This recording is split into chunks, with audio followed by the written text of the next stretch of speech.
budget from the federal government? Well, I mean, the budget, the figures of the budget is, as far as I'm concerned, looking at it from the Niger Delta perspective, first of all, is alarming because all the budgets, literally 90, over 95 or whatever percentage, even if it's just 70, not talk of 80, is coming from the Niger Delta. It's coming from the Niger Delta region, and the government has borrowed a lot of money.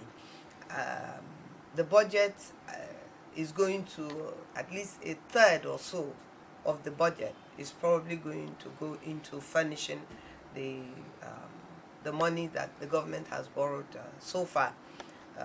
The money that is allocated to the Niger Delta region, that has Ministry of Niger Delta, that has Amnesty Program, that has NDDC Development Program, that has federal government roads that the federal government have abandoned, that is owing the NDDC and the Ministry of Niger Delta so much money.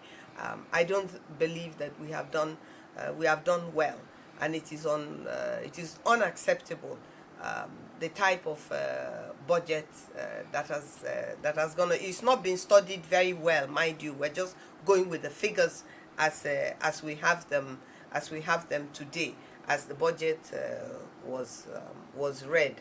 But I don't think that the 2020 budget is going to be able to do anything that will help alleviate poverty and lift people out of poverty, especially in the Niger Delta region.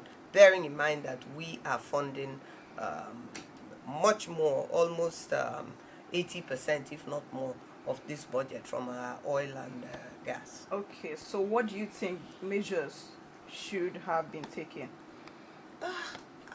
Okay. We have to restructure this country.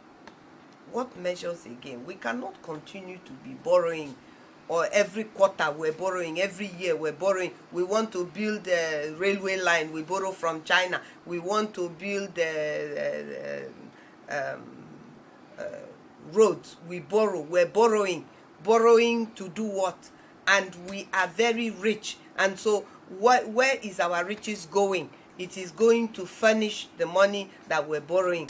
The solution to all these problems, whether it is the budget that has gone up, or whether it is the refusal for the federal government to pay back what it is owing governors that have built their roads in the south, whatever it is, the solution to this is to restructure Nigeria. Every state should be able to develop itself at its own pace with what it has. Why will you create states that cannot pay salaries?